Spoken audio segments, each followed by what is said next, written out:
Bueno, profe, sí se escucha. Bueno, muchas gracias. Vamos a empezar con la clase de hoy. Si me permiten, voy a compartirle un documento.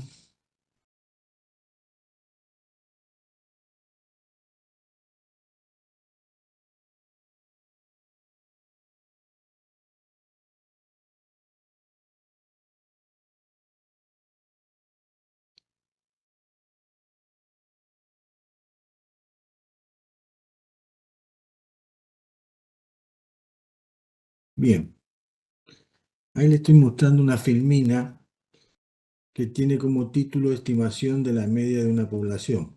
Si no, asumo que la están viendo. Si no la ven, me avisan, por favor. Bueno, nosotros a lo largo de las clases que hemos desarrollado hasta el momento, habíamos dicho que uno de los objetivos principales que tiene este curso es el de hacer inferencias sobre parámetros de alguna población. Entonces, ¿qué habíamos dicho respecto de la inferencia? Habíamos dicho respecto a la inferencia que había bueno, la inferencia eran los procedimientos estadísticos mediante los cuales a partir de una muestra tomada de una población se obtenía alguna conclusión sobre esa población, sobre alguna característica particular de la población, como puede ser algún parámetro, averiguar algo sobre algún parámetro, u otras cosas que vamos a ir viendo más adelante.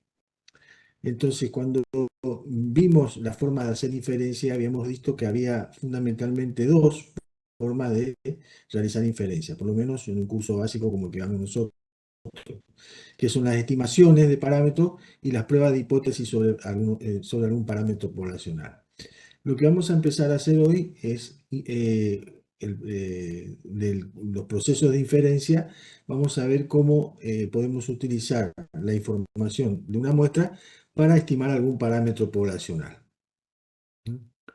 Entonces, por eso el título de la filmina, el título de esta sección es Estimación de la media de una población. Entonces, el objetivo de esta clase de hoy y las que siguen es ver cómo es posible estimar un parámetro poblacional. Particularmente vamos a empezar cómo podemos estimar la media de una población. Habíamos dicho que la estimación, como le dije hoy, es una de las formas de hacer inferencia. Y cuando uno va a estimar la media de una población, en realidad de cualquier parámetro, hay dos formas de hacerlo. Como dice acá la filmina, uno puede estimar un parámetro haciendo lo que se llama una estimación puntual, o estimar un parámetro haciendo una estimación por intervalos de confianza. Entonces vamos a ver ahora de qué se trata cada una de estas cosas. Este, las dos son formas de hacer inferencia, ¿no es cierto? Algunas tienen alguna dificultad y otras tienen otras dificultades. Entonces, vamos a ver cómo estimaríamos puntualmente un parámetro poblacional. Y reitero, vamos a centrarnos en esta primera clase en cómo podemos estimar la media de una población. O sea, el proceso está graficado acá, ¿no es cierto? Se toma una muestra de la población, mediante un estadístico se realiza la estimación. Vamos a tratar de aclarar un poquito más este concepto. Entonces veamos este ejemplo. Un investigador de mercados desea estimar puntualmente el ingreso medio de la familia de una ciudad de 1 millón de habitantes. ¿Cómo debería proceder? Acuérdense que la estimación es puntual. Sí, esto está bien. Entonces, la ciudad tiene 1 millón de habitantes y cada uno de esos, eh,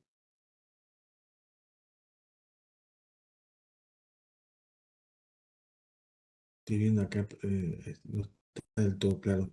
Sí, bueno. em, la ciudad tiene determinado número de familias, ¿no? Tiene 1 millón de habitantes y en ese millón de habitantes van a estar de alguna manera agrupados en familias. O si puede vivir una persona sola, con su mujer y sus hijos, en fin. Pero en general, lo que sucede en todas las ciudades es que sus habitantes están agrupados en familias.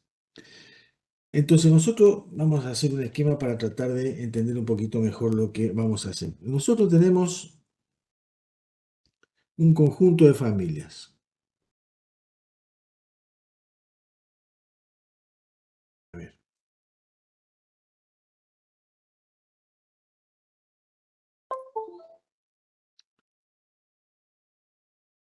tenemos un conjunto de familias. Digamos, vamos a suponer acá, este cuadro es arbitrario nomás, es para explicar lo que le quiero decir. Tenemos una familia acá, otra familia acá, otra familia acá, etcétera. Es decir, están todas las familias de la ciudad. Entonces, supongamos que hay, qué sé yo, ese millón de familias estén repartidos en cierta cantidad de familias. Vamos a ponerle el número de familias que tiene esa población es N. Presumiblemente este número es muy grande, ¿no? De familias. Entonces, si nosotros sumáramos los ingresos de cada una de las familias de la ciudad, podríamos calcular el ingreso promedio, MU, de todas las familias de la ciudad. ¿No? De todas las familias de la ciudad. Este es un parámetro, porque se refiere a una característica de los elementos de la población. ¿Cuál es la población? Los ingresos de cada una de las familias. Una variable X. Hacemos referencia a una variable X. Como presumiblemente el número de familias que existen en la ciudad es muy grande, lo que nosotros hacemos es tomar una muestra, lo que se hace habitualmente cuando uno va a hacer una estimación puntual, tomar una muestra de N familias, supongamos 100 familias, 1000 familias, depende de lo que podamos tomar. Y con esas N familias, por ejemplo, calcular X raya, o sea, el ingreso medio muestral, no el ingreso de la población, sino el ingreso medio muestral. Este valor, o el valor que nosotros obtengamos acá, se toma como una estimación del parámetro que es desconocido. Entonces, el proceso es simple.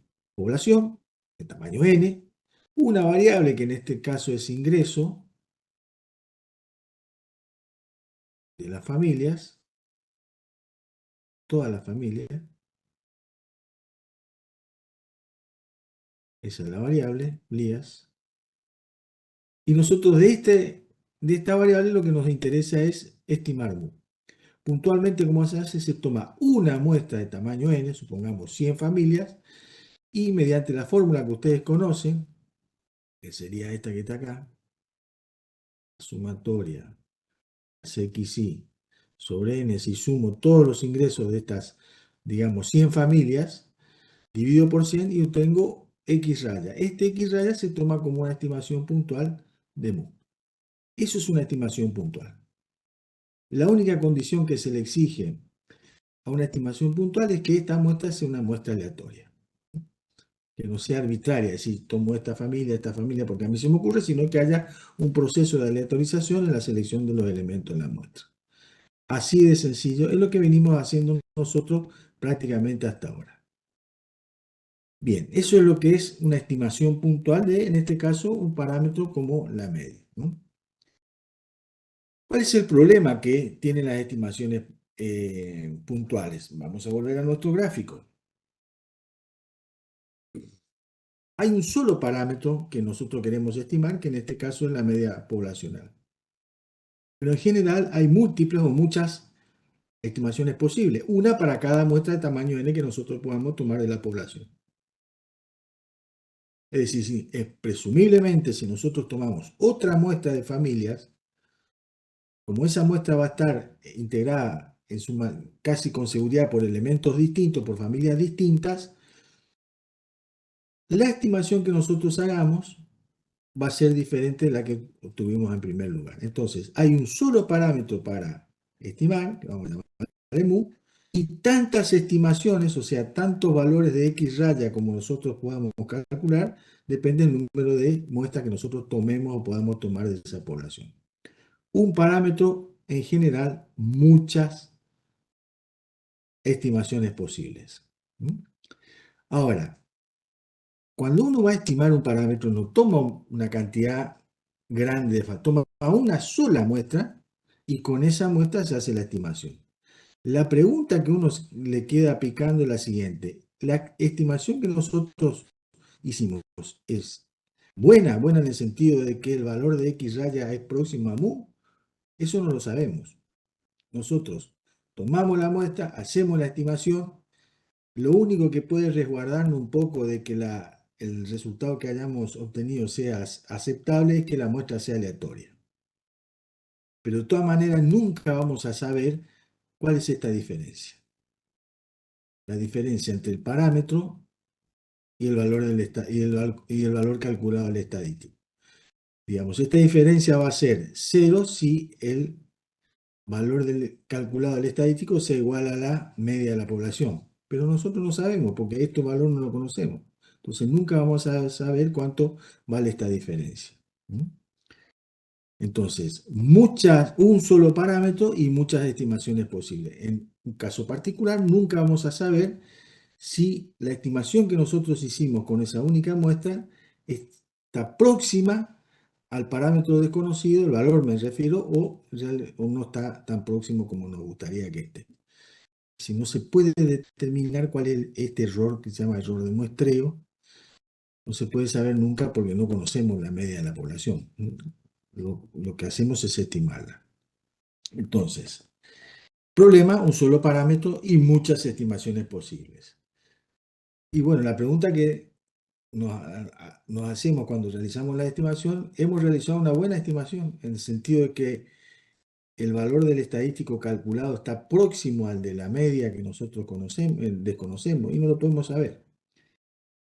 Entonces, como dice acá en rojo, en las estimaciones puntuales siempre hay un problema de incertidumbre.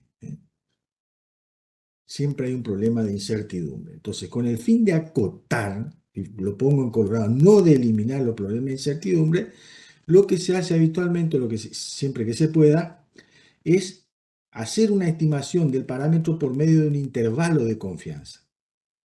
De un intervalo de confianza. Entonces, la forma general de un intervalo de confianza, la estimación de un parámetro mediante un intervalo de confianza, es la siguiente. Nosotros lo que vamos a hacer es encontrar un intervalo de confianza, por eso le vamos a llamar C, que va a tener dos números. Uno que le vamos a llamar límite inferior de confianza y otro número que se va a llamar límite superior de confianza. Y vamos a borrar porque me quedé cortito acá con el espacio. Y otro número que le vamos a llamar límite superior de confianza. Y el parámetro va a estar ubicado acá. O sea, vamos a encontrar un intervalo de números reales, generalmente, en el cual el extremo inferior le vamos a llamar límite inferior de confianza, y límite superior de confianza igual a 1 menos alfa. Después vamos a explicar qué es cada una de estas cosas. Pero esa es la forma general de un intervalo de confianza para estimar la media mu y en cualquier otro parámetro. Entonces, lo que nosotros vamos a tratar de encontrar, y vamos a ver cómo se hace, es encontrar estos límites. Vamos a ver que esos límites están, entre otras cosas, dados por el tamaño de 1 menos alfa. 1 menos alfa es un número real comprendido en el intervalo 0,1, abierto. Cuando más cercano a 1 sea el valor de 1 menos alfa, más cercano a 1, más seguro vamos a estar que el valor del parámetro desconocido se va a encontrar comprendido entre este valor y este valor. Por ejemplo, si nosotros encontramos un intervalo de esta forma, 27 menor o igual a mu y menor o igual a 30, estoy poniendo números arbitrarios, igual a 0,95, como este número es bastante cercano a 1, lo que nos va a decir es que no sabemos cuál es, realmente nunca vamos a saber cuál es el valor exacto de mu, pero estamos confiados, por eso se llama intervalo de confianza, que sea algún valor ubicado entre 27 y 30. Entonces ahí acotamos un poco la incertidumbre, no nos queda tan abierta. Lo que vamos a ver ahora es ver cómo se encuentran estos extremos, el extremo inferior, el extremo superior y 1 menos alfa, cómo se fijan esos valores. Sí, yo acá le puse este intervalo, bueno, pero vamos a ver de dónde salen esas cosas, todas estas cosas. Pero para que ustedes se para, vayan viendo, lo que nosotros vamos a tratar es encontrar expresiones de este tipo para decir, bueno, no sé cuál es el valor exacto de la media, pero estoy razonablemente seguro, porque tengo una confianza de 0,95, de que podríamos poner el 0,97, 0,98, 0,99, nunca uno, nunca cero, pero en la medida que nosotros tomemos valores más cercanos a uno de 1 menos alfa, más seguro vamos a estar que el intervalo que nosotros calculemos va a contener la media. Eso trae sus problemas que lo vamos a ir viendo a lo largo de la clase de hoy. Bien, entonces veremos, como dice acá la figura, veremos cómo se construye el intervalo de confianza para la media en tres situaciones diferentes. Esto es importante. Cuando la población que nosotros vamos a analizar tiene distribución normal y se conoce su varianza. Es decir, tenemos una población de valores de una variable que tiene distribución normal con una varianza conocida. Ese es el primer caso que vamos a analizar. Después, cuando la población tiene distribución normal con varianza desconocida, esto es más real que esto, o sea, es más posible que ocurra esto que el enunciado anterior. Y este es el más general, cuando la población no tiene distribución normal y no se conoce la varianza. Así vamos a ver cómo se estima la media en estos tres casos. Vamos a empezar por la primera. Sí, vamos a ver cómo se puede estimar la media de una población mu de una varianza, perdón, de una población que tiene distribución normal y de la cual se conoce su varianza. Ese es el primer punto que vamos a ver. No se trata de un caso muy real este, ¿no? Porque es muy raro que no conozcamos mu y conozcamos la varianza. Ustedes recordarán que la varianza poblacional se calcula de esta manera. Ven acá, siempre viene bien un repaso. Sigma cuadrado es,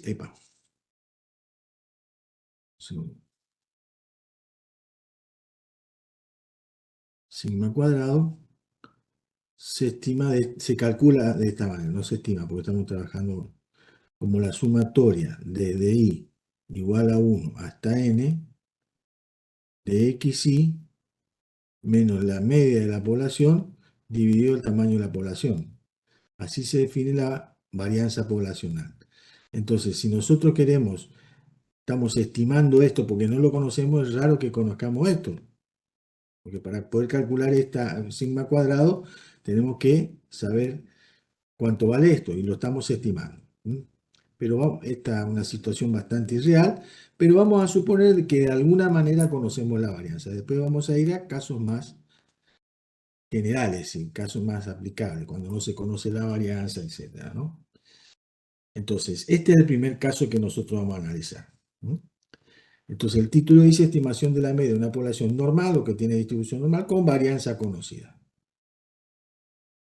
Entonces, acá está dicho, en general sigma cuadrado también es desconocida, pero vamos a suponerla que la conocemos. Entonces, la función de distribución o la función de densidad de nuestra población es esta, porque decimos que tiene distribución normal X, de la cual no conocemos mu, por eso lo puse en rojo, y de la cual vamos a suponer que conocemos sigma cuadrado. Entonces, para esto, para ver cómo se trabaja acá, cómo se arman los intervalos de confianza para la media, tenemos que tener claro las dos clases últimas que dimos, o sea, ver el tema de distribución de muestreos. Yo en lo que pueda voy a ir haciendo un repasito, pero eso tiene que estar más o menos conocido por ustedes. Entonces, a ver.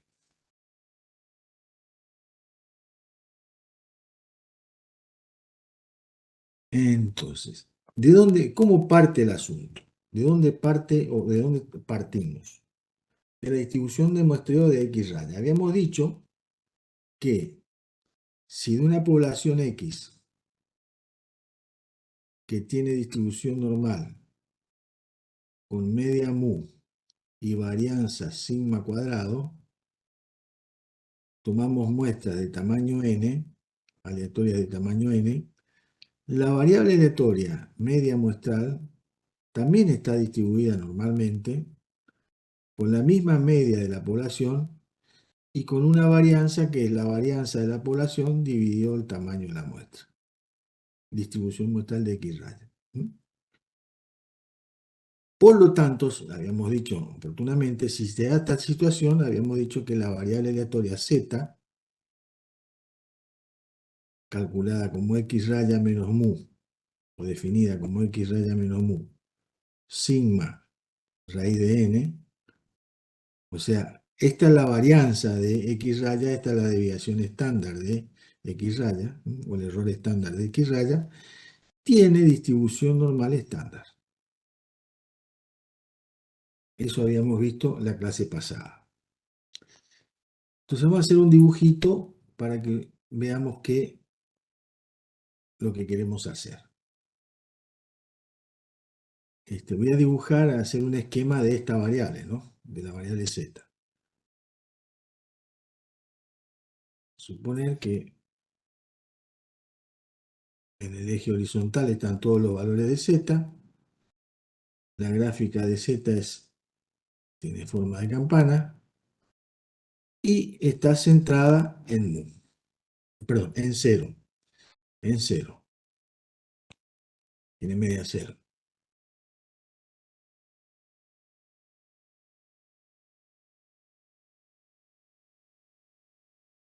Media 0.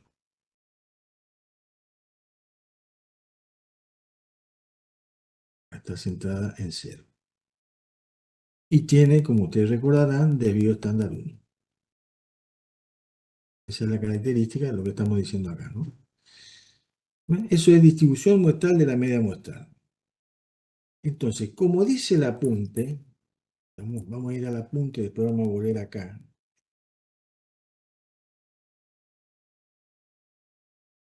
Acá está hecho. Hemos visto que si una población en la cual se selecciona la muestra para estimar mu tiene distribución normal, entonces la variable aleatoria media muestral también tiene distribución normal. Eso es lo que yo puse acá. Esta parte que está acá. Y por lo tanto, Z tiene distribución normal estándar. Y este es el gráfico, no presten atención, digamos, a la letra que hay ahí. Este es el gráfico que yo quise tratar lo dibujé de forma muy aproximada. Lo que vamos a hacer es lo siguiente. Vamos a seleccionar dos valores de la variable z, de esta variable que está acá, de tal suerte que vamos a llamarle a esos valores z y menos z, o sea, menos z y z, ubicados simétricamente respecto de la media, es decir, si esto, por ejemplo, es 1,96, esto que está acá es menos 1,96. Si esto es 2,54, esto es menos 2,54. Eso quiere decir ubicados simétricamente respecto a la media y tal que el área limitada por estas dos rectas, estas dos líneas que están acá, la curva y el eje horizontal sea 1 menos alfa. Después vamos a ver qué es eso. Entonces, reitero, vamos a elegir menos z y z ubicados simétricamente de la media de z que es 0, de tal suerte que el área comprendida entre la gráfica de la función, esta campana que está acá, el eje de las zetas,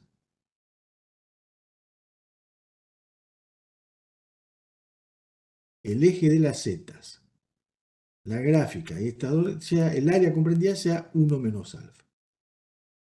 Entonces, ¿cuánta área nos queda comprendida entre estas dos zonas que están acá? En estas dos zonas que están acá. Y nos va a quedar alfa sobre 2. Ahora vamos a ver de dónde sale ese alfa sobre 2. O sea,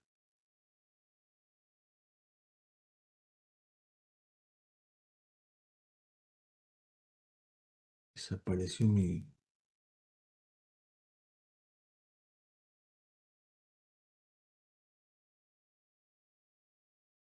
puntero desapareció. Vamos a hacerle clic acá a ver si aparece.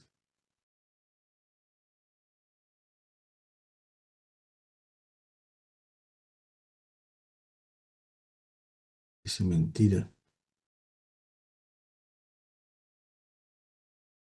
Ahí está. Entonces, yo le digo que el área esta que queda acá es alfa sobre 2. Después vamos a ver que es alfa y esta otra área que está acá es alfa sobre 2. ¿Por qué? Vamos a ver dónde sale ese alfa. Vamos a llamarle arbitrariamente, a esto vamos a llamarle X, al área X. Después vamos a ver que es alfa sobre 2 y esta también X. Nosotros sabemos que el área bajo la curva desde menos infinito a más infinito vale 1. O sea que 1 menos alfa más esta área que es X más esta otra área que es X nos da 1. Entonces 1 menos alfa más 2x es igual a 1. Sumando estas dos áreas que están acá. Si yo paso este 1 al otro lado, se me va a cancelar con el otro 1 que está acá. Entonces me queda menos alfa más 2x, una ecuación simple, igual a 0. 2x es igual a alfa, pasando menos alfa al otro lado, por lo tanto x es alfa sobre 2. Esto que yo le llamé x es en realidad alfa sobre 2 del área total. Y esto también es lo mismo, ¿no? Por eso puse 1 menos alfa acá y alfa sobre 2 en las dos colas. Entonces ahí tengo toda la... Si ustedes suman, se hacen la suma, digamos, a ver, ahora, 1 menos alfa más alfa sobre 2, esta suma le va a dar 1. Más 2 alfa sobre 2, perdón. Acá,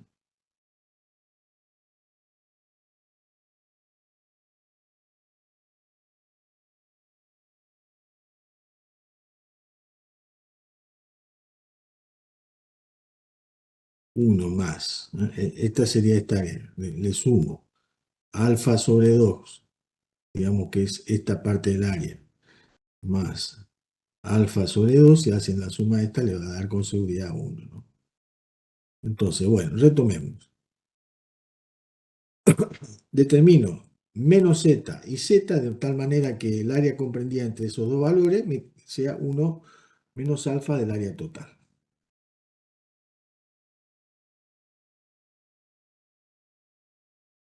Vamos a ver cómo sigue la fin. Es lo que yo puse acá. Ahora ya puse el área que nos estamos haciendo referencia a la que está rayada. Acá hice 1 menos alfa. En esta colita tenemos alfa sobre 2 y en esta otra colita alfa sobre 2. Bien, ¿qué podemos hacer con eso? Lo siguiente. Fíjense, una vez determinado menos alfa, menos z y z, podemos plantear e interpretar el resultado, este enunciado que está acá. Que la probabilidad de que cualquier valor de z se encuentre comprendido entre menos z y z, o sea, esa probabilidad,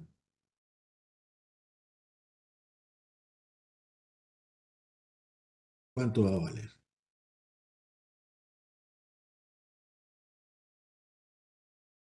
Voy a poner la expresión. Entonces, como le digo, podemos plantear este enunciado de probabilidad. Decir que la probabilidad, acuérdense que z en realidad es x no mu sobre sigma n. Hemos dicho esto que está acá arriba.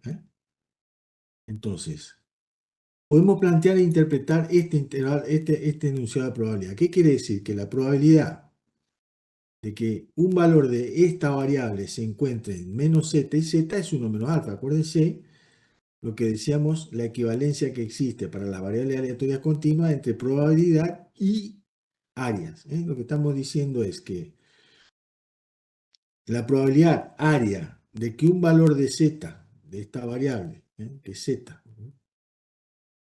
esto es z grande, se encuentra entre menos alfa, entre menos z y z es 1 menos alfa, o sea, el área que tenemos acá arriba. Entonces, reitero, elijo menos z y z ubicado simétricamente respecto a la media, entonces puedo escribir este enunciado de probabilidad. La probabilidad de que un valor de z se encuentre entre menos z y z es alfa el área que tenemos rayada acá. Esta área que está acá. Bien, vamos a trabajar un poco algebraicamente esta expresión que está acá. Esta expresión que está acá. Y todo lo que yo voy a hacer es reversible. Si puedo volver para atrás. Fíjense, vamos a quitar el denominador de acá. Este denominador que está acá. Entonces, para eso, multiplico los tres miembros de la desigualdad, este miembro y este miembro, lo multiplico por sigma sobre raíz de n. Entonces, ¿qué vamos a obtener si multiplico los tres lados de la desigualdad por sigma raíz de n? Nos va a quedar la probabilidad de menos z sigma raíz de n menor o igual a x, esto es x raya, perdón, x raya, x raya menos mu menor o igual a z sigma raíz de n igual a 1 menos alfa. Quité el denominador de la expresión esa. Para eso multiplico los tres términos de la desigualdad por el denominador que aparece acá. Entonces me desaparece de acá, pero me aparece en los extremos del intervalo.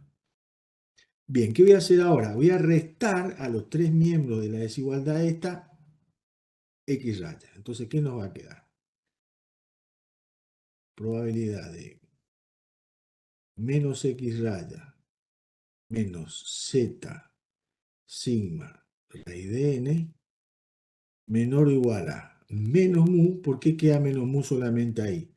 Porque si yo resto menos x acá, x raya acá, menos x raya con x raya se me va y me queda solamente mu con signo negativo. Entonces, ¿qué me va a aparecer en este término que está acá? Sí,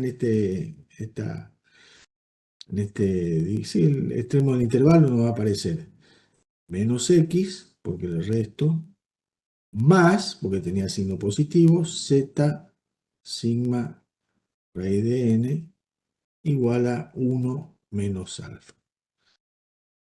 Bien, ahora lo que voy a hacer, siguiendo con nuestro análisis, es multiplicar esto por menos 1, esto por menos 1 y esto por menos 1. Entonces, ¿qué nos va a quedar? La probabilidad de si esto multiplico todo por menos 1, me cambia todos los signos, me va a quedar x raya positivo más z sigma sobre raíz de n. Voy a poner acá, después ustedes me van a, para ver de una sola vez cómo nos quedan los signos de desigualdad. Esto nos queda, esto que era negativo nos queda positivo, y esto que tenía signo más queda con signo negativo. Multiplico todo por raíz de n. Y esto sigue siendo igual a 1 menos n, alfa. Ustedes saben que cuando nosotros tenemos una desigualdad y multiplicamos los términos de la desigualdad por menos 1, nos cambia el sentido de la desigualdad. Entonces esto nos va a quedar mayor o igual. ¿Se entiende eso, no? Por ejemplo, si ustedes tienen, vamos a ver, menos 3, perdón, si ustedes tienen, si tenemos menos 3 menor que 2, si multiplican los dos lados de la desigualdad esta por un número negativo, ¿qué nos va a quedar? Acá este que era menos 3 nos va a quedar 3 positivo. Y este que era 2 positivo nos va a quedar 2 negativo. Entonces cambia el sentido de la desigualdad. Eso pasó acá. Y podemos acomodar esta desigualdad de la siguiente manera. A ver. Uno en el medio.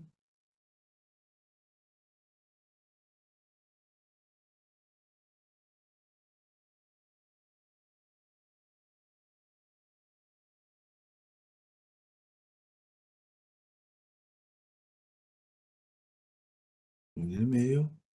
Y fíjense, decir que mu es mayor que esto es lo mismo que decir que esto es menor que mu. Entonces, esta desigualdad puede acomodarse de la siguiente manera. Reitero, decir que mu es mayor o igual que esta expresión es lo mismo que decir que esta expresión es menor que mu. Entonces, eso lo pongo acá.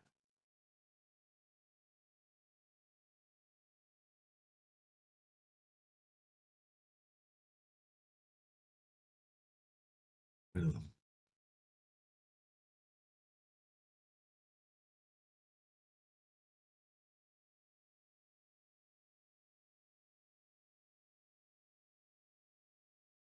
Esto es equivalente.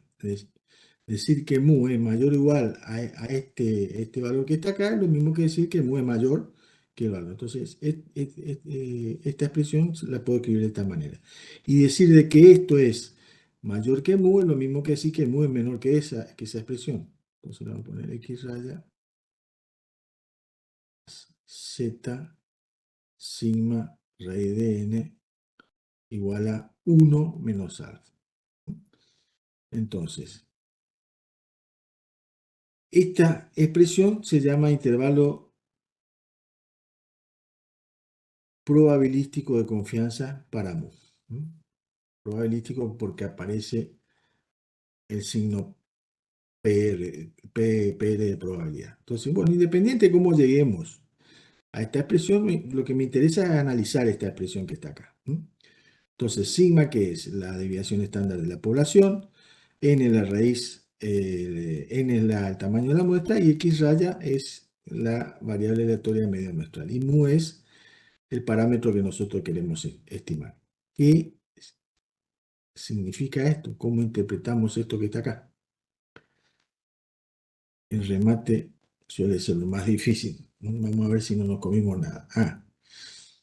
Una cosa antes de seguir adelante, yo le había dicho que, bueno, que 1 menos alfa es un número real comprendido en el intervalo abierto 0,1, es decir, nunca puede tomar 0 y nunca toma 1. Ahora, estos valores que aparecen acá, z y menos z, acá vamos a centrarnos en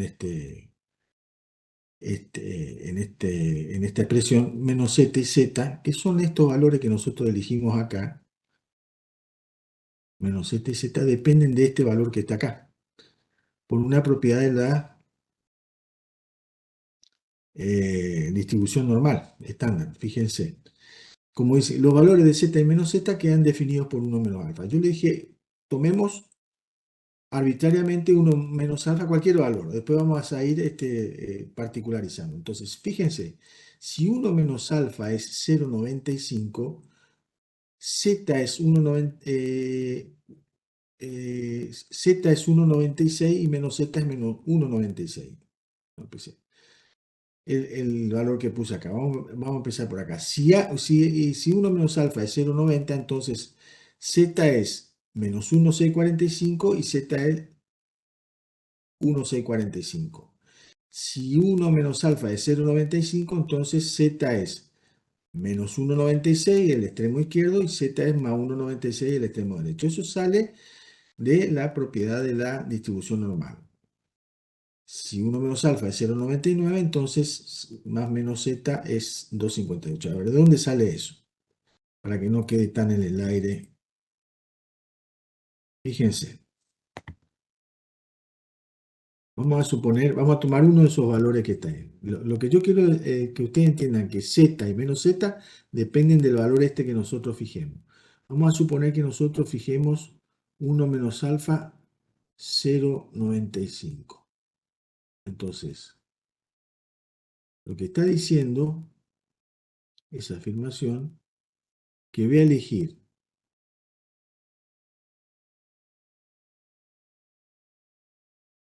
menos z y z ubicados siempre simétricamente de 0, de tal suerte que el área que comprendida acá que sea 0,95.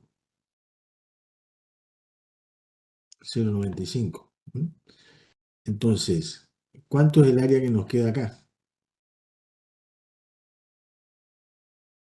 O sea, si acá tenemos el 95% del área, o sea, acá ante la curva esta recta vertical y este segmento vertical acá, no, tenemos el 95%. nos queda solamente un 5% de área en lo que está rayado. El 5% lo tengo que repartir entre bueno, en esta zona y en esta otra zona que está acá. Entonces, 5% habíamos dicho de que, fíjense, vamos a hacer los cálculos. Entonces, si 1 menos alfa es 0,95, menos alfa es igual a menos 1 más 0,95. Seguir acá abajo, alfa que va a ser igual a 1 menos 0,95 igual a 0,5. Este 0,5, acuérdense que esta zona que está acá es alfa sobre 2, esta otra que está acá es alfa sobre 2. ¿Cuántos serían esos valores? Sería 0,5 dividido 2 nos va a dar 0,25. Y acá 0,25. Entonces Z es el valor de la distribución normal estándar que me acumula 0,95 más 0,25, o sea que este Z nos va a acumular 0,95 del área total. Y si ustedes buscan en la tabla de la distribución normal, van a encontrar que este valor es 1,96. Por lo tanto, porque lo elegimos simétricamente, es menos 1,96. Eso es lo que está escrito allá, este término que está acá. Si 1 menos alfa es 0,95, entonces Z es menos 1,96 el negativo y 1,96 el positivo. También haciendo un razonamiento similar, si 1 menos alfa es 0,99, entonces Z es menos 1,58 el valor negativo y Z es y 2,58 el valor positivo, etcétera. Pues yo 1 menos alfa lo puedo fijar en cualquier número comprendido en el intervalo 0,1, salvo 0 y salvo 1. Los más usados son estos valores que están acá. Eso es lo que está diciendo esta expresión que está acá. Entonces volvemos a nuestro intervalo. ¿Cómo interpretamos esta expresión que llegamos acá, digamos, haciendo un razonamiento algebraico? Bueno, vamos a suponer que 1 menos alfa es 0,95. Entonces, por lo que recién dijimos, esta expresión, ¿cómo nos va a quedar así? ¿Cómo nos va a quedar? X menos 1,96 sigma raíz de n menor o igual a mu menor o igual a x raya más 1,96 sigma raíz de n igual a, siempre hago eso, que lo borro,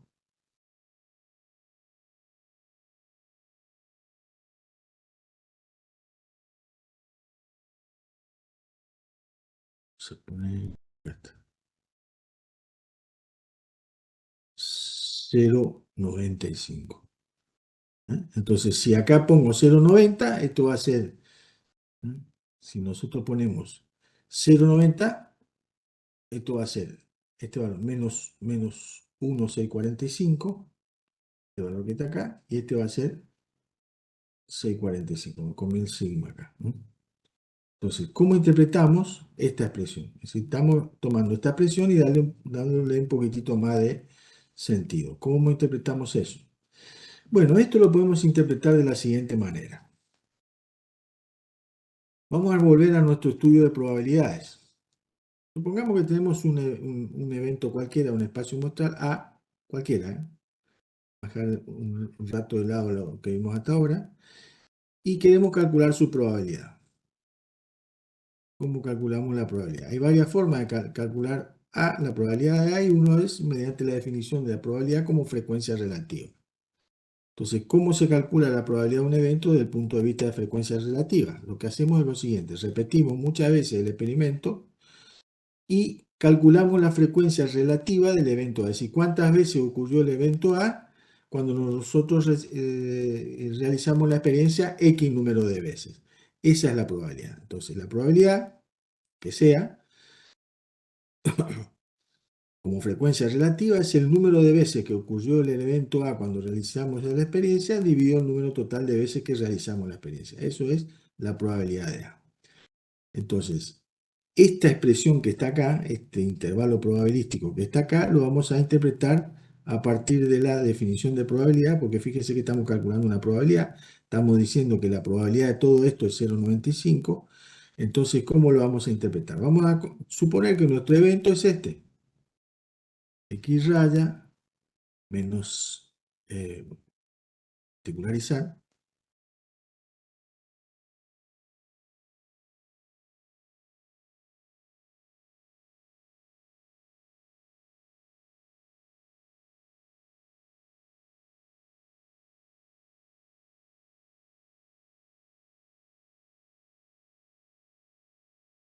menos 1,96. Vamos a suponer que este es el evento que nosotros estamos considerando.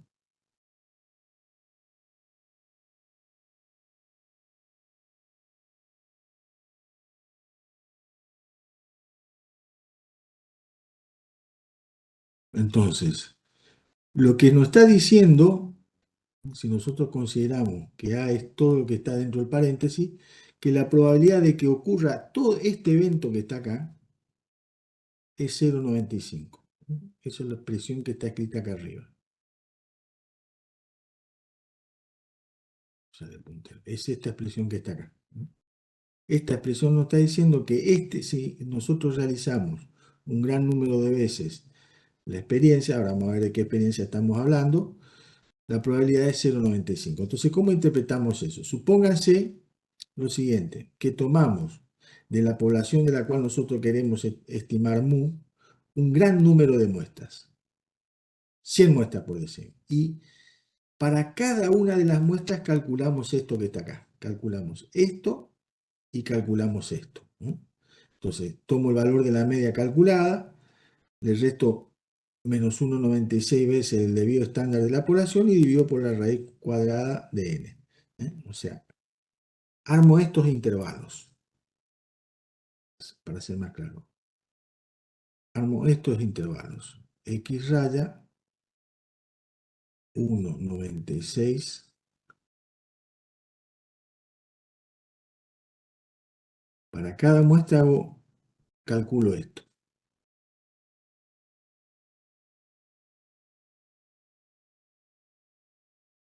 Y lo puedo calcular, porque esto lo conozco, la muestra, el tamaño de la muestra lo conozco, esto lo conozco y esto va a salir de la muestra que selecciono. Entonces, tomo la primera muestra y construyo este intervalo. Tomo la segunda muestra y construyo este intervalo. Tomo la tercera muestra y construyo este intervalo. Si yo interpreto esto desde el punto de vista de la probabilidad como frecuencia relativa, ¿qué voy a leer o cómo voy a interpretar esto? Que el- si yo repito la experiencia, el experimento aleatorio de construir este intervalo para cada muestra de tamaño n que nosotros consideremos, a la larga, este intervalo, que es este que está acá, a la larga va a ser verdadero, va a ocurrir el evento y en un 5% no va a ocurrir.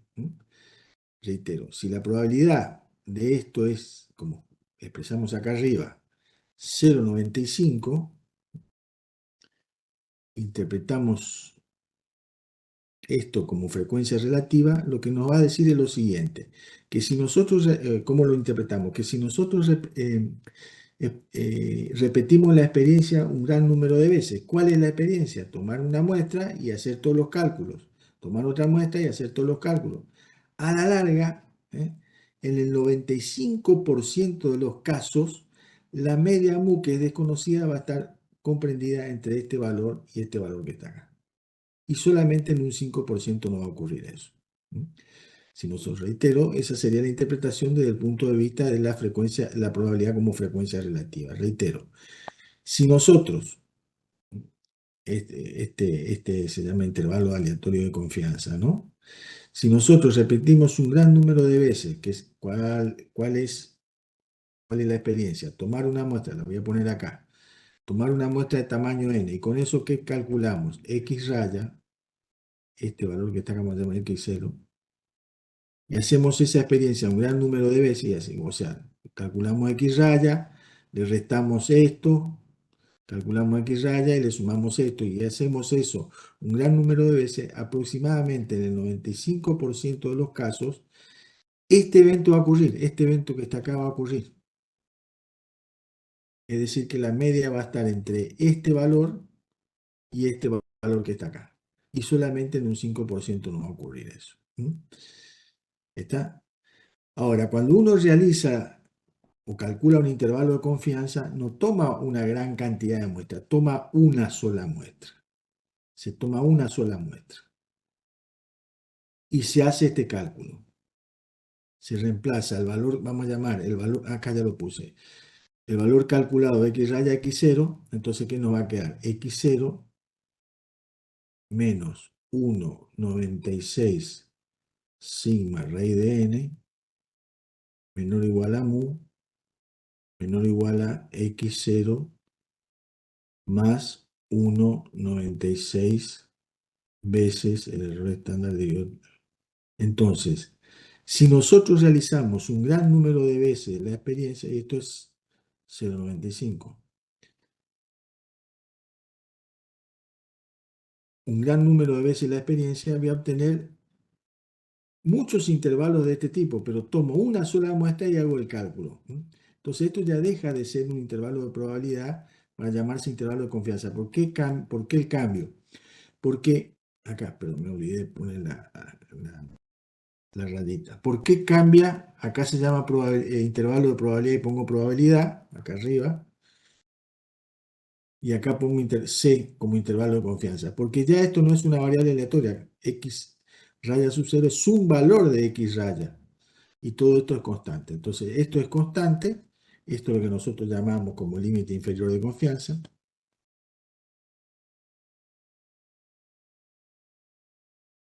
Este sería nuestro límite inferior de confianza, y esto que está acá sería nuestro límite superior de confianza.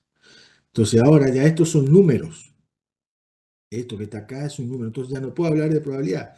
Entonces digo, le cambio el nombre y le pongo de confianza.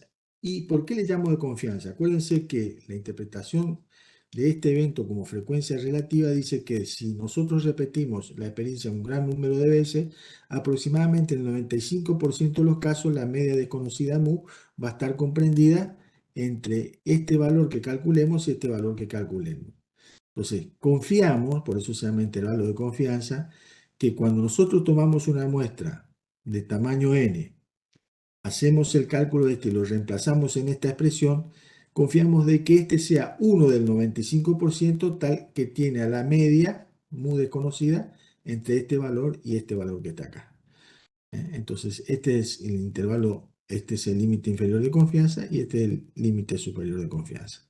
Entonces, cuando hago el cambio de C de PR a N, de probabilidad a N, cuando hago los cálculos. Entonces, una vez que hago los cálculos, ya esto es un número, vamos a dar un ejemplo, y ya no puedo hablar más de probabilidad, entonces le cambio el número de confianza. ¿Por qué le pongo confianza y no Pedro al nombre ese? Porque, bueno, digo, tengo la confianza de que el intervalo construido de esta manera sea uno de los tantos, del 95%, que tiene a la mu como a mu entre el límite inferior de confianza y el límite superior de confianza. Y ese es el intervalo de confianza, que también se puede escribir así. Por razones de brevedad, este intervalo de confianza se suele escribir así: x sub 0, esto ya es un número, más menos sigma raíz de n. Entonces, cuando voy por el menos, obtengo el límite inferior de confianza. Cuando voy por el más, el límite superior de confianza. Entonces, esta expresión que está acá y esta expresión que está acá son equivalentes. A ver, vamos a hacer, esta es la demostración, esta es la explicación, esto porque cambia de confianza. Acá está, ¿no? Vamos a hacer un ejemplo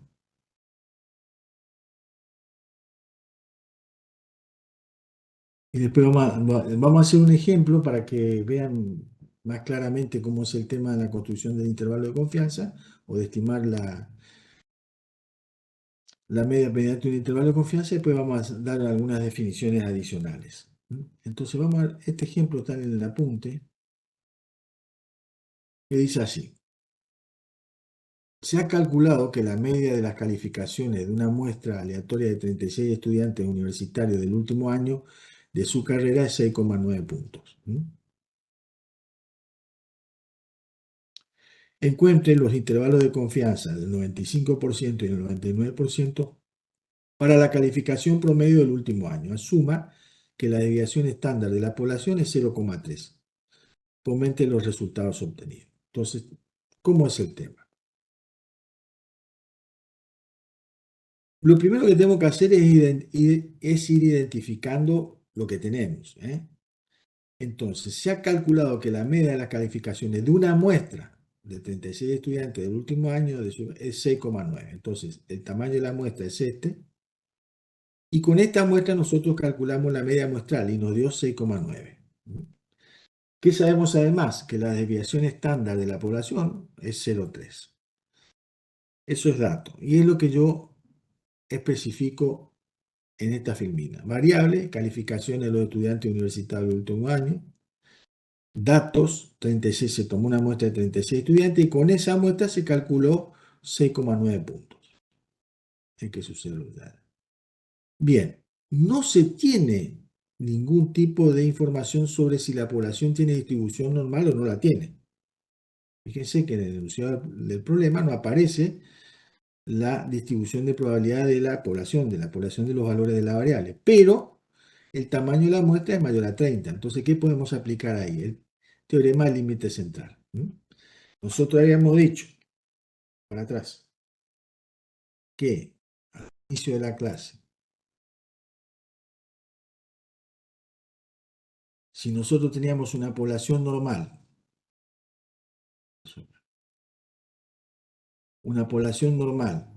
con media muy varianza sigma cuadrado, tomábamos muestra de tamaño n, x raya tenía distribución normal. Por lo tanto, esta variable tiene distribución z, o normal estándar. Ahora, el problema no nos dice nada de la distribución de la población esta, de los valores de la variable x, pero el tamaño de la muestra es mayor a 30. Entonces, ¿qué podemos hacer? Aplicar el teorema límite central. Aun cuando la población no tenga distribución normal, pero el tamaño de la muestra sea mayor a 30, x raya va a tener aproximadamente distribución normal y esto va a tener aproximadamente distribución normal estándar. Por lo tanto, vale todo el razonamiento de ahí para abajo. Entonces, como vale el razonamiento que hicimos,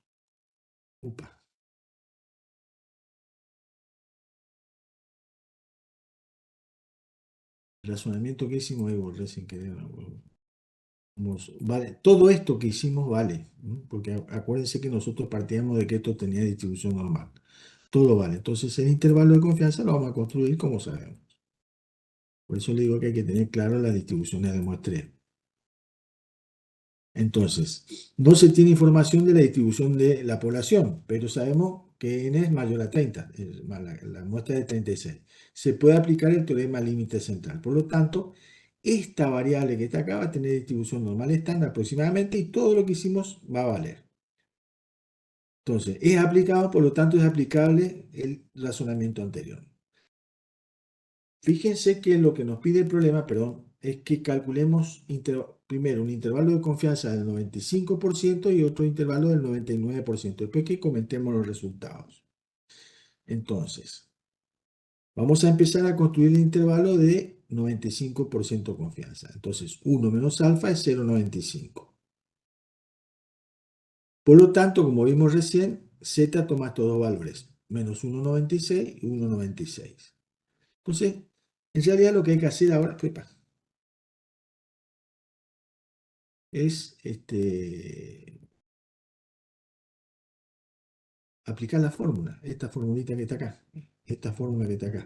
Z es menos 1,96 y 1,96. Este valor lo tenemos calculado en 6,3, creo que es.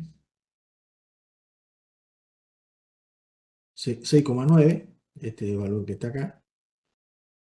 Y sigma es 0,3. O sea, tengo este valor tengo el valor de z menos z, este lo tengo y el tamaño de la muestra tengo. O sea, tengo todos los elementos para reemplazar en esta fórmula que está acá. Si así lo hacemos, vamos a obtener para el primer intervalo esta expresión. Ahí está, 6,9, este es x raya su 0, menos 1,96, 0,3 sobre la raíz cuadrada de 36, el tamaño de la muestra, menos la mu, 6,9 nuevamente, más 1,96, 0,3. Entonces hacemos todos los cálculos, nos da 6,8, 6,99. Entonces, ¿cómo interpretamos ese resultado? No sabemos exactamente, o sea, sigue habiendo incertidumbre, pero digamos, está un poquito más acotada. No sabemos exactamente cuál es el puntaje promedio, ¿no? Esto no lo vamos a saber nunca, pero es algún número comprendido entre 6,8 y 6,9, o sea, podríamos decir entre 6,8 y 7 con una confianza al 95%. Estamos bastante seguros de que la media desconocida, el puntaje medio poblacional, es algún número entre 6,8 y 7, porque la confianza que le pusimos es bastante grande.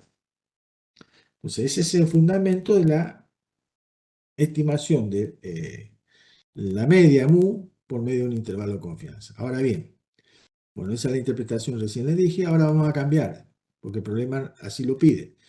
Vamos a cambiar a 0,99, es decir, más confiado, si vamos a armar un intervalo de confianza que no vamos a seguir sabiendo cuál es el valor de la media, pero vamos a estar mucho más seguros que en el caso anterior de que la media va a estar entre ese límite inferior y límite superior que calculemos.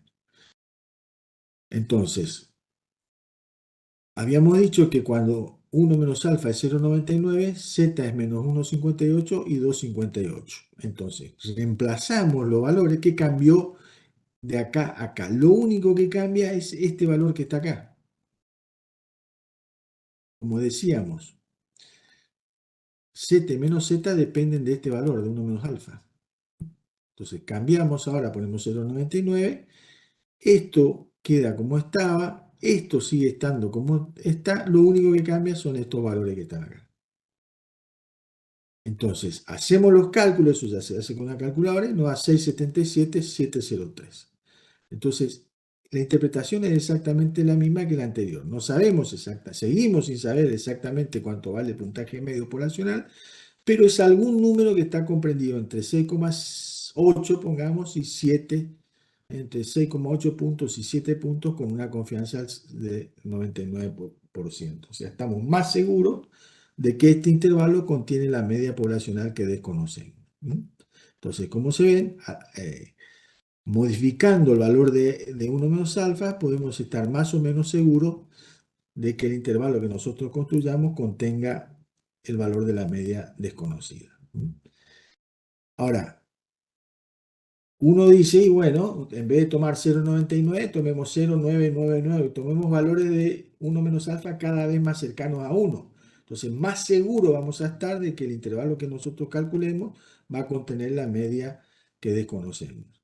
Ahora, eso tiene un precio. Fíjense, este es el primer intervalo de confianza que calculemos. Vamos a calcular la amplitud de ese intervalo. O sea, el límite superior menos el límite inferior. 6,99, 6,8. Hacemos la diferencia. Esta es la amplitud del intervalo. De este intervalo que está acá. Hacemos la diferencia, nos da 0,19 puntos. Ahora vamos a calcular la amplitud del intervalo de confianza de 0,99. Si así lo hacemos, vamos a encontrar y la diferencia es 0,26. Entonces, ¿qué pasó acá? Aumentamos la confianza, pero nos aumentó la amplitud del intervalo. A ver, vamos a hacer a mí me gustan los esquemas, por eso lo hago siempre. Cuando calculamos el límite, el intervalo, vamos a poner 0,95, tuvimos una amplitud, vamos a dibujarla de esta manera. Este es el límite inferior de confianza y este es el límite superior de confianza. Tuvimos una amplitud de, según lo que calculamos, 0,19.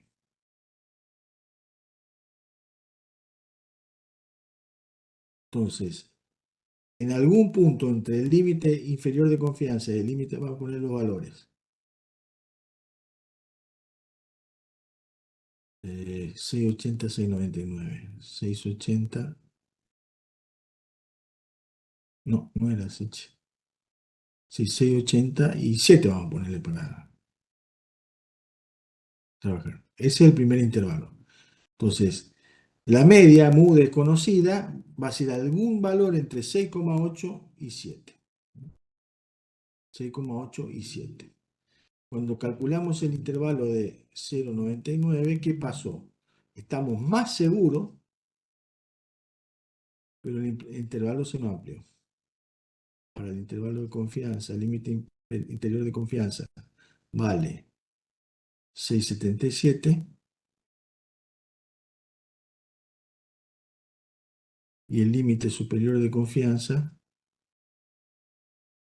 vale 7, vamos a poner derecho. Y la amplitud, o sea, la diferencia entre este valor y este otro valor es de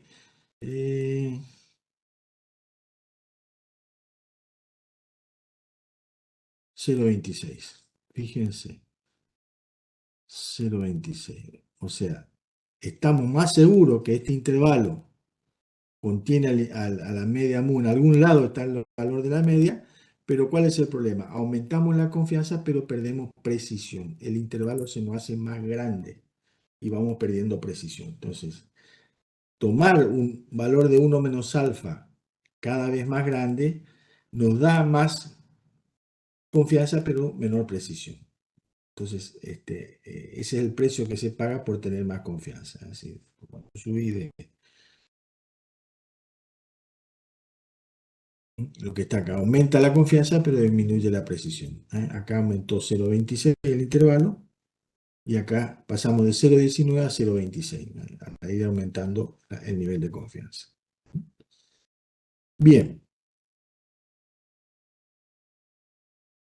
entonces, esta sería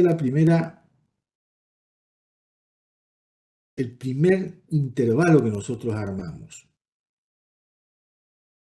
Fíjense que nosotros habíamos dicho de que íbamos a ver cómo se construían intervalos de confianza cuando la población de la cual se selecciona la muestra tiene distribución normal con varianza conocida. Pero yo le había dicho que es más frecuente no conocer la varianza de la población. Pues no conocemos la media, difícil que conozcamos la varianza. Entonces ahora vamos a ver cómo se construyen intervalos. Hoy no todavía, pero vamos a preparar el camino para la próxima clase. Cómo se construyen, vamos a empezar a ver cómo se construyen intervalos de confianza para poblaciones que tienen distribución normal y de la cual desconocemos su varianza. ¿Estamos de acuerdo? Entonces, vamos a ver acá.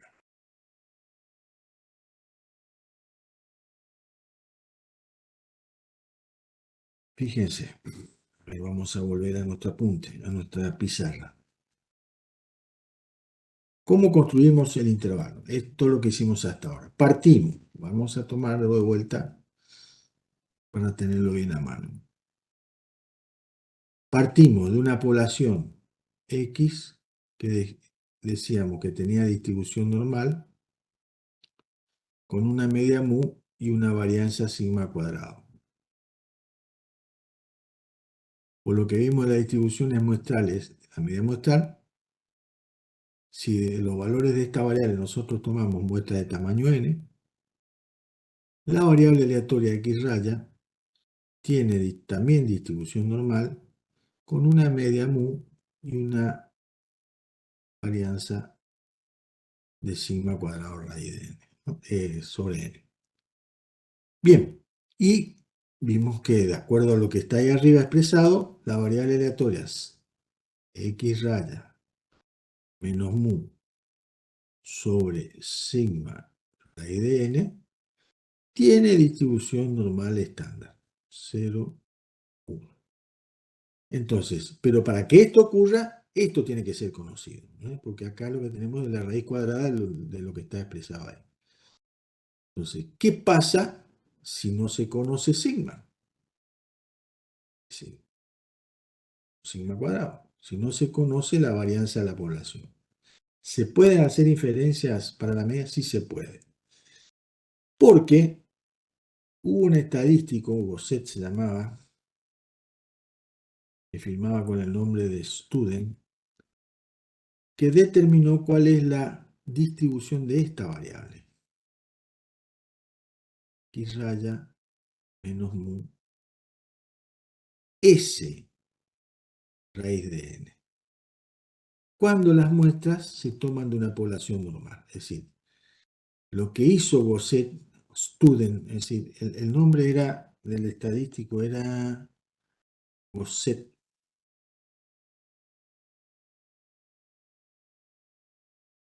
pero él firmaba con el nombre de Student.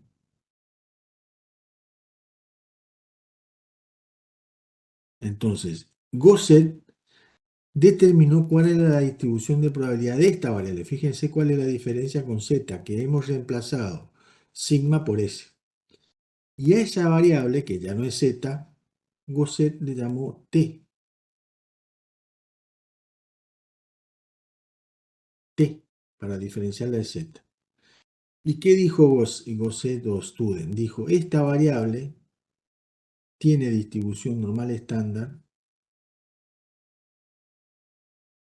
No, perdón, que estoy diciendo cualquier cosa. Esta variable que está acá tiene distribución T, dijo, de Student.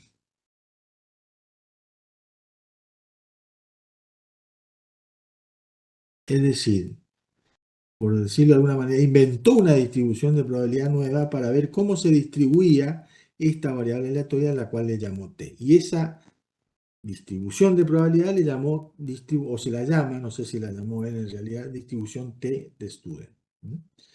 Entonces, ¿será posible estimar mediante un intervalo de confianza la media de una población cuando desconocemos su varianza? Sí, la respuesta es afirmativa. En el año 1908, el estadístico Gosset, quien publicaba sus trabajos con el seudónimo Student, describió la distribución de la variable aleatoria T. ¿Por qué se llama? Hay una anécdota interesante respecto de Gosset, porque él firmaba con el nombre de Student y no con su nombre.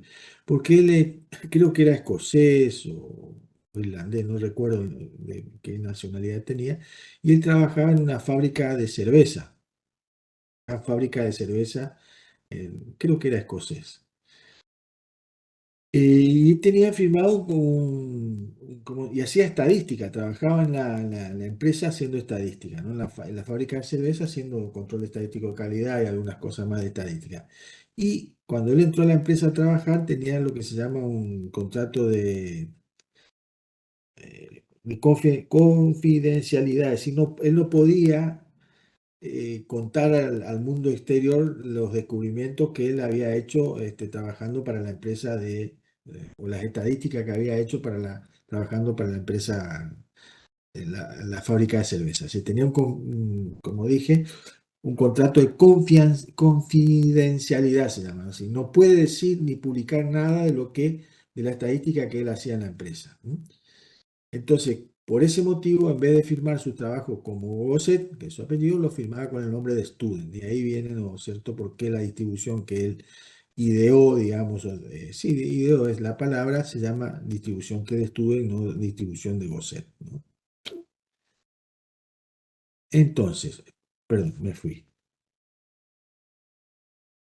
Lo que vamos a hacer es lo siguiente. Vamos a preparar el camino para lo que vamos a ver más adelante, en la próxima clase de teoría.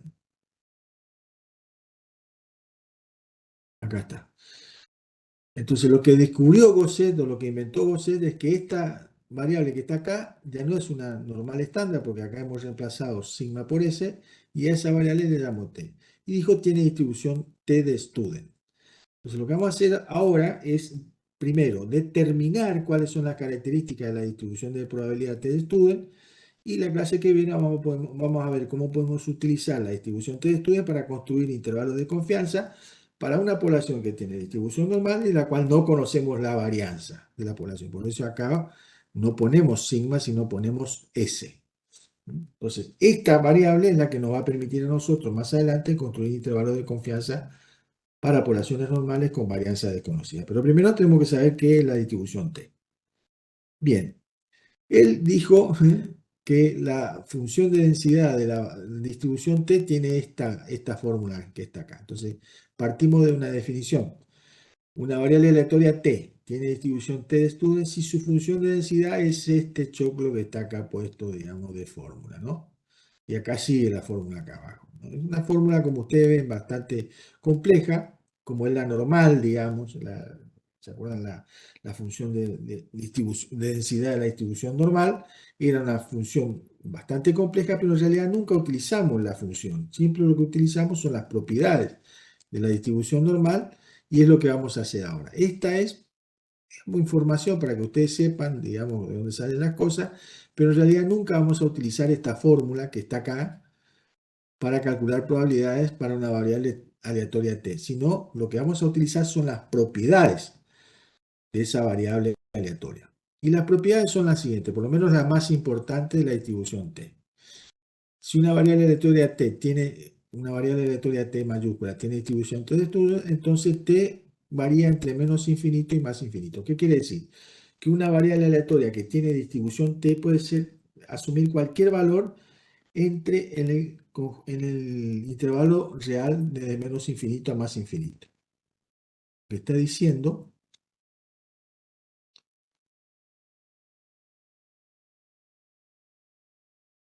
es que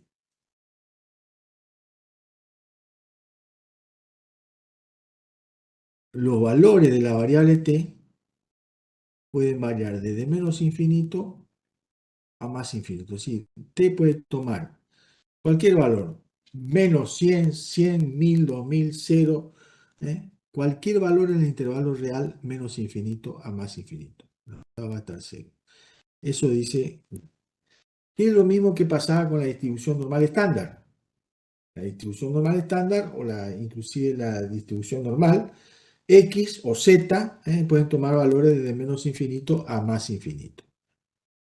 La otra condición es que f de t siempre es mayor a cero. Es decir, si yo tomo cualquier valor comprendido entre menos infinito y más infinito y lo reemplazo acá y hago los cálculos correspondientes, ese valor siempre va a ser mayor a cero. Nunca negativo ni cero. Siempre va a ser un número positivo, real positivo.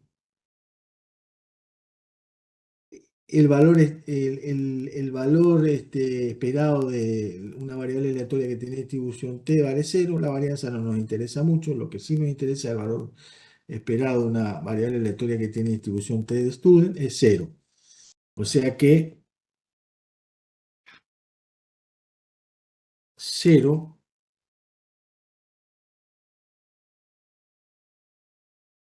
este valor que está acá, va a ser el valor esperado de t. Es otra propiedad. Bueno, la gráfica de f de t es simétrica y con forma campana. Está centrada en t igual a cero. Por eso puse esto que está acá. Es decir, si nosotros tomamos esta fórmula que está acá y le damos a t todos los valores posibles de más infinito a menos infinito y los graficamos, vamos a encontrar, esto y vamos a hacer un poquito más abajo.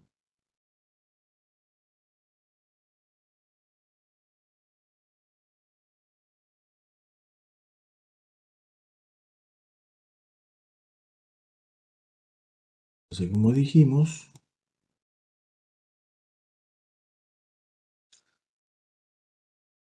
t puede tomar cualquier valor desde menos infinito a más infinito.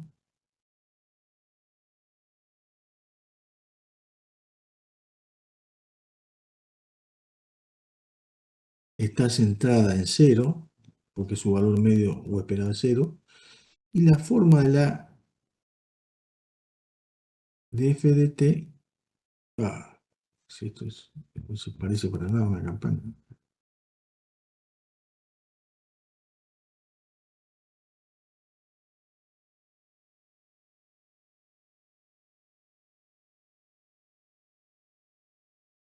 Tiene forma de campana.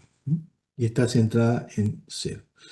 Y como f de t siempre es mayor a cero, una de las condiciones, una de las propiedades que tiene la distribución t, siempre mayor a cero, quiere decir que el gráfico está siempre sobre el eje de las t, sobre el eje de los valores de la variable.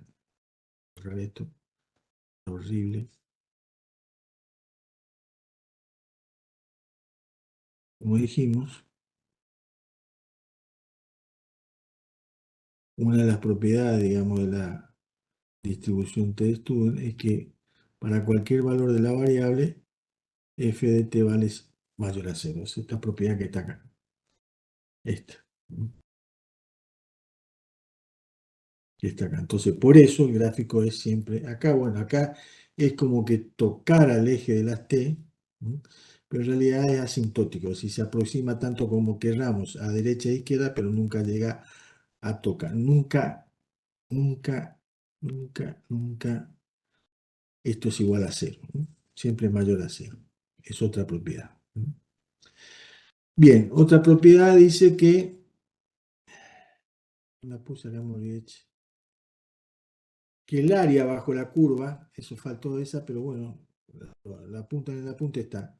El área bajo la curva, ¿no? El área bajo la curva de la distribución T y el eje de la X, o sea, el área que está comprendida es 1. Esa es de cualquier densidad de probabilidad.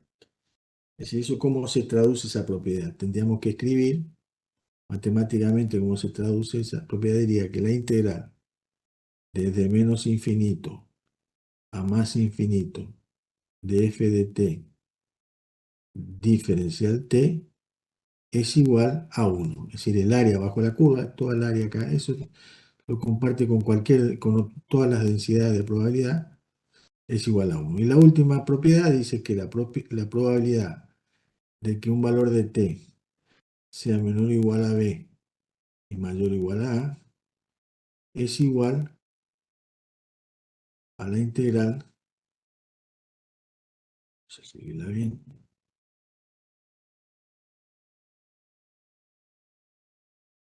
la integral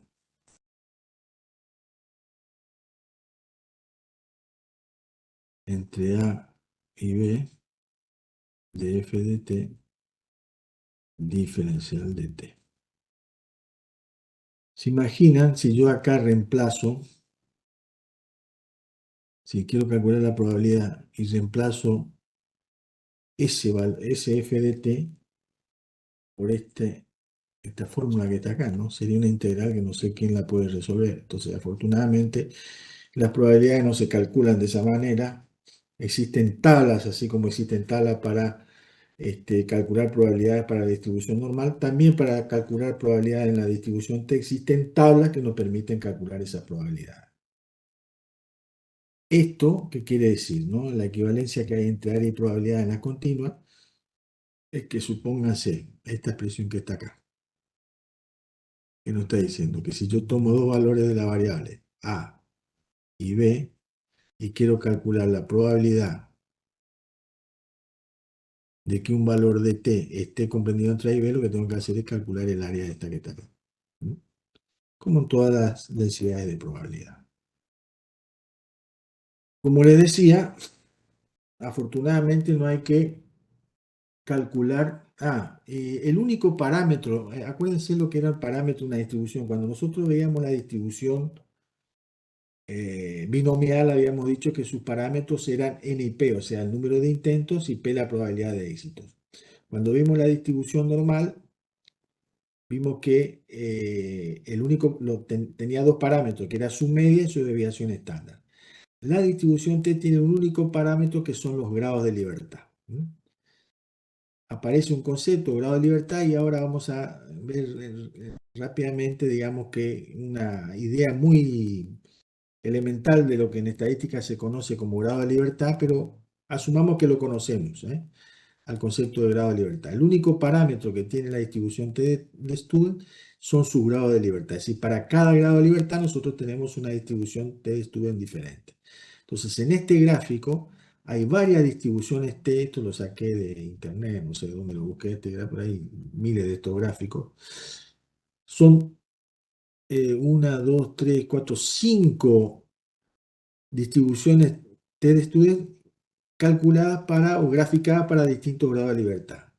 Entonces, como ustedes ven, para cada grado son 5 curvas distintas. Entonces, para cada grado de libertad que nosotros consideremos, vamos a tener una curva distinta.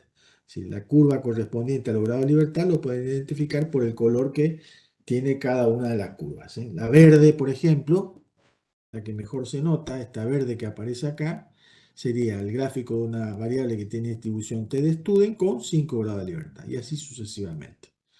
Para cada grado de libertad que nosotros consideremos, vamos a tener una distribución t distinta. Entonces, como les decía, si queremos calcular probabilidades como estas que están acá, afortunadamente no tenemos que integrar ni hacer nada de lo que está planteado ahí, sino lo que tenemos que hacer es utilizar tablas especiales que se han construido o que se han encontrado para el cálculo de probabilidades de variables aleatorias que tienen distribución t. Una de esas tablas es la que nosotros le dimos a ustedes, y esta que está acá no es exactamente igual a la tabla, pero es bastante parecida.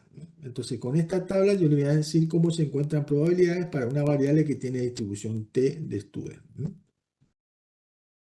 Entonces, a ver, vamos a suponer que tenemos el siguiente ejemplo. Una variable aleatoria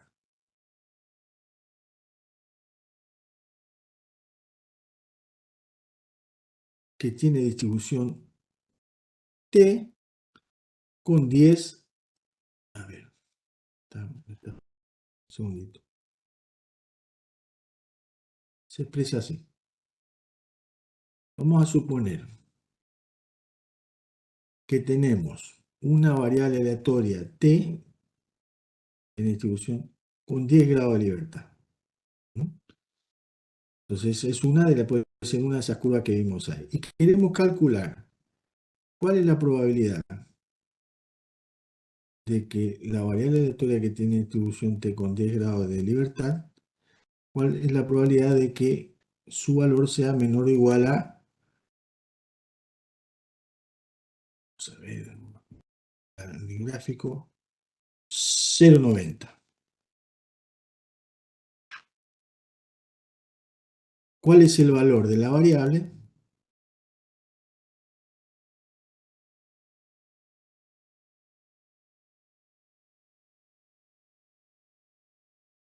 $0,90. Es decir, ¿cuál es el valor de esta variable?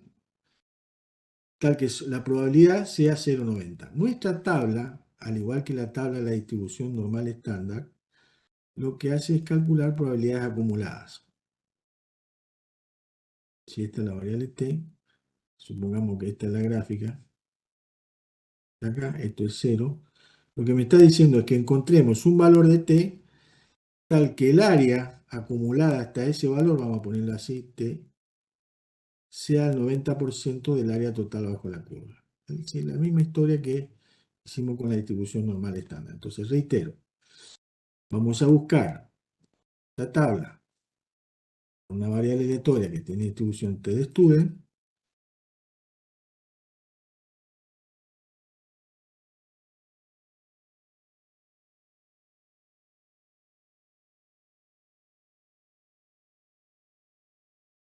cuál es el valor de la variable, que acá va a ir en este rectangulito que está acá, va a ir el valor de la variable, que nos acumula el 90% del área bajo la curva. Reitero, nuestra tabla acumula propiedades como la normal estándar. Entonces, ¿cómo hacemos? Nuestra tabla, esta que yo les voy a mostrar es muy parecida a la que tienen ustedes, está armada de la siguiente manera. Es una tabla de doble entrada, donde acá, en la primera columna de la tabla, tenemos grados de libertad. Y en la primera fila, probabilidades acumuladas. Entonces, si nosotros queremos ver cuál es el valor de la variable, sacar el rectángulo ese, vamos a dejarlo abierto. ¿Cuál es el valor de la variable que tiene distribución t de Student con 10 grados de libertad que me acumula el 90% del área? La cosa es bien fácil. Entramos primero por los grados de libertad. Creo que la tabla que nosotros le dimos acá dice GL de grado de libertad, acá dice R. Entonces lo que estamos haciendo es encontrar, buscando el valor de la variable t, que tiene distribución t de Student, que me deja 0,90, eso que está, olvídense un momentito del 1 menos alfa. El área sombreada que está acá es el 0,90 del área total bajo la curva. Entonces entro por 10 grados de libertad, porque nuestra variable tiene 10 grados de libertad, y busco acá arriba 0,90. Entonces me meto en el cuerpo de la tabla y en la intersección de 10 y 0,90, porque estoy buscando, reitero, el valor de la variable t que me acumula el 90% del área, veo ese valor es 1,372. Es decir, en el cuerpo de la tabla lo que tenemos son valores de la variable. En la primera columna son grados de libertad y en la primera fila tenemos probabilidades. Entonces, ¿cuál sería la respuesta? Si nosotros tenemos una variable aleatoria que tiene distribución t con 10 grados de libertad, el valor c que estamos buscando, yo le puse t minúscula, que estamos buscando es 1,372. 372. Entonces acá tenemos que poner 1,372. Es este valor que me acumula esta probabilidad o esta área que está. O sea, es muy fácil. Si se aprendió a utilizar la distribución, la tabla de la distribución normal estándar, que es bastante parecida, cambia un poquito la nomenclatura. Entonces acá lo que nosotros tenemos es grado de libertad, acá probabilidades, y la cosa es sencilla, ¿eh? Y en el cuerpo de la tabla lo que tenemos son valores de la variable. Bueno, entonces, la clase que viene, a ver, ya para tanto, lo que vamos a hacer es utilizar, vamos a arrancar desde acá, vamos a hacer un breve repaso de la distribución t-student y vamos a ver cómo podemos utilizar esta variable para construir intervalos de confianza, para estimar la media de una población cuando la población de la cual se toma la muestra tiene distribución normal, pero no conocemos su varianza, ¿eh? Y vamos a hacerlo a partir de la distribución t de student, de Gaussian. Bueno, vamos a dejar ahí. Si no hay alguna pregunta que quieran hacer, dejamos la clase por hoy. El miércoles ustedes van a tener práctica para que avancen un poco en estos temas, que no avanzar tanto en teoría y que la práctica quede muy atrasada. Y el viernes creo que este, vuelvo a tomar yo para ver cómo construir intervalos con la distribución T-Student. Salvo que haya algún otro problema y tenga que dar clase, algún problema y tenga que dar clase yo el miércoles, pero que no creo que el miércoles van a dar práctica. Bueno, ¿alguna pregunta?